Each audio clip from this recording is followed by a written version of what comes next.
Have you ever felt trapped by circumstances beyond your control, as though your life were scripted by forces you cannot see? Have you longed for a way to shift the currents of fate, to open new possibilities where none seem to exist? What if the key to transforming your destiny lay not in outer achievements but in a simple, sacred practice you could carry with you at every breath? Welcome back to the channel. Today we explore a timeless teaching passed down by Master Mengcan, a venerable monk whose compassion and wisdom have inspired countless practitioners. The practice of Buddha recitation as a powerful method to change one's destiny and renew life from the depths of the heart. In the hustle of modern existence, it's easy to believe our fortunes hinge on wealth, connections, or luck.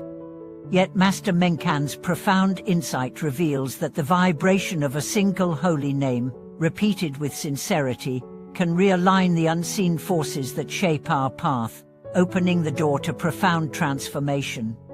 In a small mountain monastery, Master Mengcan once shared with his disciples how his own life had been infinitely renewed through the dedicated recitation of the Buddha's name. Having suffered a severe illness in his youth, he faced the brink of despair. Medical remedies had failed, and he confronted the possibility of imminent death. In his deepest moment of anguish, she remembered the sublime name of the Buddha, an anchor of infinite mercy. With trembling lips he whispered that sacred syllable, over and over, until the room seemed to glow with compassionate light. In that luminous awareness, his fear dissolved, and his body began to heal in unexpected ways. From that day forward, she devoted himself to sharing this practice, testifying that the power of Buddha recitation transcends physical limits and reaches the very architecture of destiny. But how does recitation transform destiny? Master Mengcan explained that every living being carries a matrix of karmic potential, latent seeds planted by past thoughts, words, and deeds. When we engage in sincere recitation, each repetition resonates through the storage consciousness alay of Vijnana, where karmic seeds germinate. The vibration of the Buddha's name serves as a potent antidote, ripening wholesome seeds of virtue, compassion, wisdom, and ease, while gradually uprooting seeds of suffering, fear, anger, and ignorance. Over time, and with perseverance, this energetic alchemy reshapes the landscape of our soul, prompting shifts in outer circumstances that reflect our inner renewal. Master Mengcan taught that the practice thrives on four pillars: faith, vow, mindfulness, and joy. Faith opens the heart to the possibility of change. The vow anchors our sincere intention to persevere. Mindfulness ensures each recitation is alive with presence, and joy infuses the practice with warmth, preventing it from becoming a mere mechanical routine.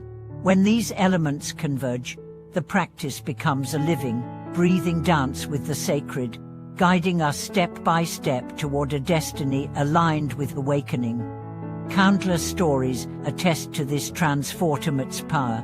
A young scholar burdened by endless exams found her mind clouded by anxiety. She began to recite the Buddha's name between study sessions, noticing that her thoughts gradually settled and clarity returned. Not only did her performance improve, but her lifelong restlessness softened into a stable calm. A factory worker, facing the threat of unemployment, added recitation to his daily commute. Within months, unexpected job opportunities arose, positions that matched his skills and offered a supportive environment mirroring his internal shift from desperation to peaceful confidence. Even in moments of grief, the practice offers solace. When Master Mengcan's own teacher passed away, he was overwhelmed by sorrow. Rather than succumbing to despair, he led the assembly in communal recitation. Together, they felt a ripple of equanimity, a shared awareness that life and death are intimate partners in the endless dance of impermanence. In that resonance, they discovered that destiny is not a prison, but a river ever-flowing, capable of carrying us toward deeper insight and compassion. In practical terms, integrating Buddha recitation into daily life requires no special altar or exclusive retreat. Whether you whisper the name on your morning walk, chant at your desk between meetings, or softly intone it as you fall asleep, each utterance becomes a gesture of renewal. When challenges arise, a difficult conversation, a health concern, or a lapse in confidence, return to the name. Let its vibration wash over your entire being, reminding you that beneath the waves of circumstance lies an ocean of unwavering refuge.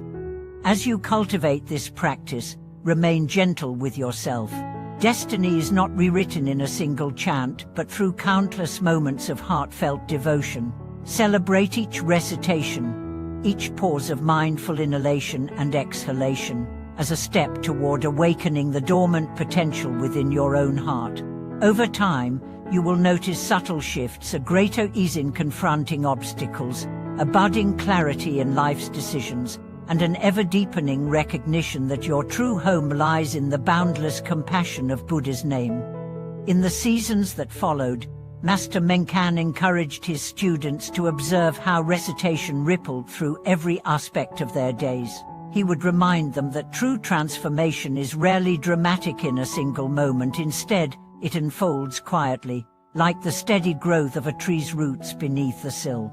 One practitioner, a night shift nurse, shared how her habitual tiredness and unrest vanished not in one miraculous instant, but gradually over weeks of chanting softly between patient check-ins.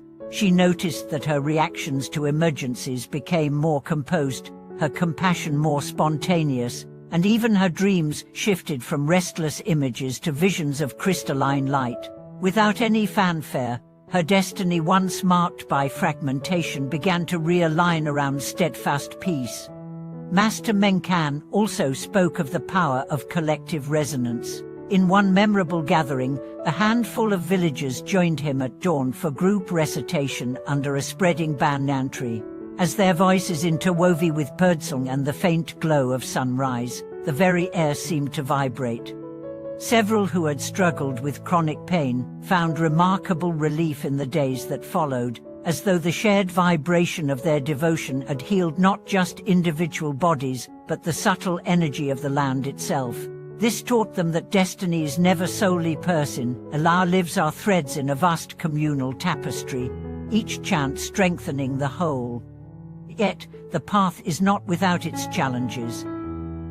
Master Mengcan openly acknowledged the tendency for practice to become rote if approached without mindful heart.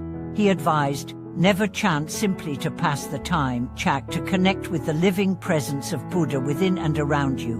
When recitation becomes mechanical, its power wanes like a bell struck without feeling. Instead, he urged alternating formal sitting practice, eyes gently closed, palms folded, with spontaneous recitation woven into every gesture. As one rises to fetch water, as one lends a hand to a friend, as one breathes in the steady rhythm of life.